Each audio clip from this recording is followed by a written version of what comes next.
I can only assume, I think a reasonable person would assume, that there were entities at Funimation that did not like me for whatever reason and wanted me gone, did not want me to play the character Broly that I'd been playing for 15 years. And so to ask me the question, your question was who at Funimation would do that? Well, when you I think it's been established there are people at Funimation that don't like me much and wanted me gone.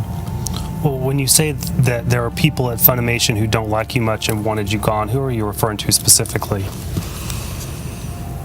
Chris Sabat. Is he a Funimation employee? I would say he has a great deal of weight at Funimation. A great deal of weight. And I mean, yes, he is probably. Funimation outsources production to his studio. Chris Sabat has been involved with Funimation since Funimation was in the Frost Bank building on 820 when I started working there. So Chris Sabat, for one. It's very ironic that anyone that goes against Vic is praised, but those that actually stand with him are immediately demonized, as today, we're going to be taking a look at how the members of the Kick Vic movement have been not only demonizing and putting down Chuck Huber for putting out his affidavit and standing with Vic and calling the opposition out for their BS, but also taking a look at how these people are trying to literally damage control everything, and further having to take a look at not only how much they're lying on Twitter, but also the double standards that go along with it. As once more before we begin, if you are new to this channel and want to be kept up to date with all things involving Vic Mignogna, Monica Rial, Ron Toye, and many of the news and updates involving the Vic Mignogna case, then be sure to go on ahead and smash that subscribe button and turn on all notifications by clicking on the bell icon to never miss a single upload. Be sure to go on ahead and slap a like down below by giving this video a big thumbs up if you guys do stand with Vic, as well as making sure to check out and subscribe to my main channel over at UnrealNetwork, to where there you guys will be able to find lots of anime and Dragon Ball content that you guys will not get to find on here. And follow me at Twitter at UnrealNetwork to stay connected with me at all times. And if you have anything you would like to share or tag me in involving Vic Mignogna or any of the parties involved in this case, then be sure to go on ahead and follow me at Twitter. So to kick things off, after Chuck Huber had came out with his affidavit defending Vic, members within the Kick Vic movement such as Dominique Sky took it upon Twitter to go on ahead and comment the following, and I quote, "You fear retaliation at Chuck Huber? Imagine how Vic's victims felt turning in their affidavits. The relentless harassment and threats they've been subjected to for months. For you to further pressure and intimidate them to not come forward, and then you support the only perp. F you," which is complete BS because, of course, with Chuck having to fear for his own career given the fact that Chris Sabat and many others have huge influence as to what happens within Funimation, I think Chuck is within fair grounds of feeling that way, but Dominique just clearly went out to lie, and the lie that she spread was the quote relentless harassment and threats that the supposed affidavit victims face, which is a complete BS lie because nobody out there made any physical threats towards harming someone or anything like that. So of course there are lots of ramblings on Twitter, but Twitter is just Twitter, so Dominique lied on that one. But it doesn't end there, because an individual went on to comment taking over-unders on Chuck being the one that leaked the funny audio, as Dominique went along to agree and having to post "I agree," which this individual is trying to make it seem like now that Chuck Huber was the one that leaked the audio clips, which again, there's no irrefutable evidence to back up that claim other than Chuck having to put out his affidavit just a few days ago. So just because he put out his affidavit automatically means that he's the one that leaked the Funimation audio. Do you guys see how these people work here? It's disgusting, and it's quite stupid to even fathom, because you're going to accuse somebody of leaking something just because they went against your own people or your own stance. That's kind of dumb if you ask me, but if that's what you truly think, then prove it. The burden of proof is on you to prove that, and you have no irrefutable evidence to prove that because you're an idiot. But it gets even better, because an individual that goes by the name of Kendama went on to post, and I quote, "Yeah, that thing just dropped and I know what you're thinking. All of the funny actors are bad people." I think the big difference between Vic and all the other funny voice actors that I've spent time around is that Vic was the only one that touched me inappropriately. Okay, where's your proof? What, your Twitter stories irrefutable evidence? Where's your proof that Vic went along to touch you inappropriately, right? Is that the narrative that we're running with here? Just because you have some friends that are at Funimation, you feel like everything and anything they say is objective truth and that they could never be liars to begin with, right?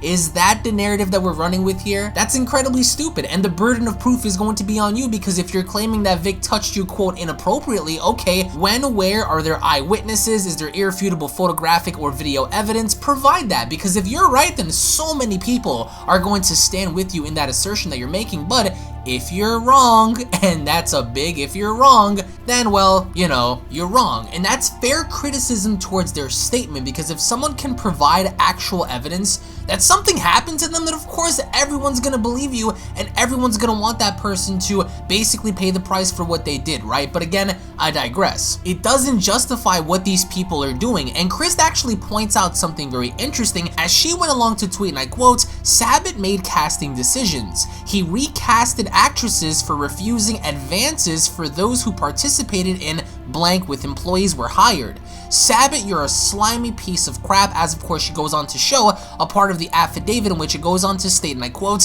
"When the Dragon Ball Kai was being recorded in 2007, as of course courtesy of Chuck Huber, I heard rumors that actresses have been recasted at Funimation for refusing advanced favors by Funimation employees." So basically here, it's insinuated that if you wanted to have a role or be a part of something, you had to do some, quote, favors, right? And that in and of itself can be looked at as morally incorrect, or at least objectively wrong, for having someone stoop as low as to do some favors for somebody else in order to get that position. But none of this would have been blown out of proportion if you didn't fire a guy for accusing him of doing the exact same thing. Which, by the end, I want to get your thoughts in the comment section below about the comments having to be made. If you guys agree or disagree, let me know in the comments, guys. Again, thank you all so much for watching. I'm going to close this video off with some clips that I want you guys to sit on and really think about, and let me know your thoughts in the comment section below about. Hit that subscribe button, guys, if you guys are new to this channel. Also, follow me on Twitter at UnrealNetwork.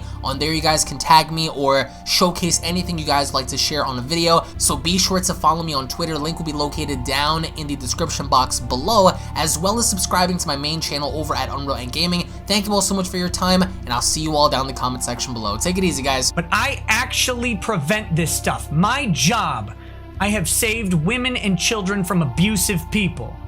What have you fucking done other than tweet about it and lie about someone that you don't know and support this sack of shit, Ron Toye, who actually beats women? It's documented. It's in court. She had to get a protective order to get a divorce. She had to get a protective order to help get away from this scumbag. And guess what? Before anybody on the other side likes to say, well, it's one side of the story. No, they had a hearing. She was granted an ex parte temporary restraining order. 2 days later, they had a hearing, and both she and Ron appeared at that hearing. Ron had a chance to say his piece. Ron had a chance to deny all of this, and the court found no, you're a scumbag, you've committed family violence, and you're likely to do it again if we don't get police to prevent you. If we don't get police to keep the women and children and dogs and judges in your life safe. We have to have law enforcement keep you from killing people, you sick little weirdo. That's what actually happened. That actually happened. It wasn't just an ex parte, one party affidavit. It's in the middle of a divorce. I've seen those cases too, okay? They had a hearing and the court said, this little munchkin is dangerous to the people in his life and has to be restrained from everything. And all the stuff she asked, she got it all. All of it. So a shout out. A personal shout out to someone who on their own initiative, without my request, sent this to me. And before you idiots on KickVic say, oh, he got these from Ty. No, I did not. I did not get these from Ty. But guess what I did the first thing after I read them? I sent them to him immediately. Immediately. And have fun filleting this sack of woman-beating shit. And I can say it all day. All day. Sue me, Ron. Sue me. Let's say that thousands of people see that tweet. and start commenting on it, what would you do? Objection form. I would ignore it. So you've ignored it and never commented on it? Objection form. Depends, sometimes. Well, what accusation would you feel strongly enough that you would defend yourself on? What accusation would be made? Objection form. If it wasn't a... Can you repeat your question? Yeah, you just said that it depends on the accusation, right? Correct. I hear that correctly. Okay. Sargon. What accusations, give me some examples rather, strike that. Give me examples of accusations that would move you to defend yourself publicly. Objection form. I'm not sure. Anything. Well, I mean, you said Objection being form. accused of a pedophile wouldn't. Right. Okay, what if you were accused of being a murderer? Would that induce you to defend yourself? Objection form. Nope. You said it depends on the accusation. I'm asking you to give me an example of an accusation that would move you to defend. I'm not sure. It depends on the moment, so I'm not sure. Okay.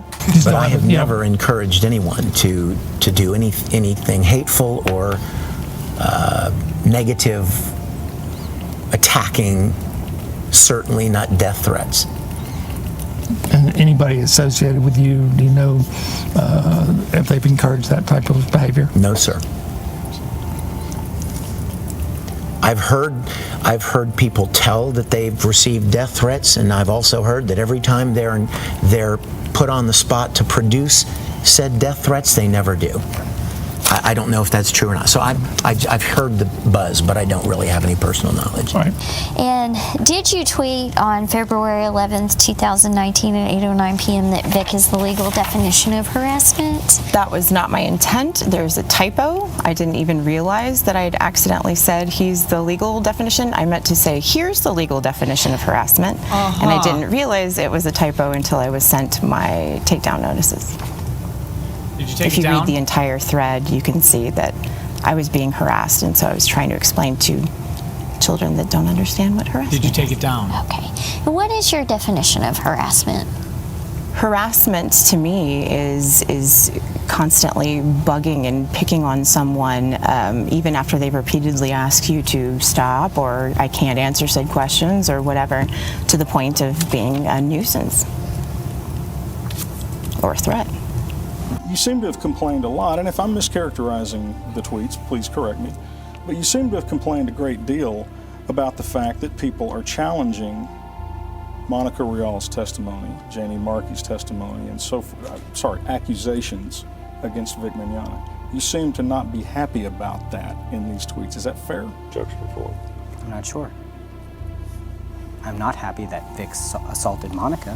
All right, I'm calling this deposition. I'm going up to talk to the judge, Casey. This is bullshit. Okay. Please strike that. I don't know. Your client is being non-responsive in violation of 199.5. Ty. You have not produced the tweets. We're trying to authenticate this so that we don't have to go do this. But I've had enough of this. Ty, look. Don't start that shit with me, Casey. What are you so excited about? I'm trying to excited respond to you. because you're being condescending. I'm getting tired of it. Ty, all right. You asked the question. I'm not being. Listen, I don't understand. You're defensive. I'm not being condescending. I am not. Okay. If I may ask, what were the pet names? Honey, baby, sweet cheeks, silly little things like that. I can't answer for her. I don't know what's in her mind. I can't say whether she believed it was true or whether she was joining in to pile on. I don't know.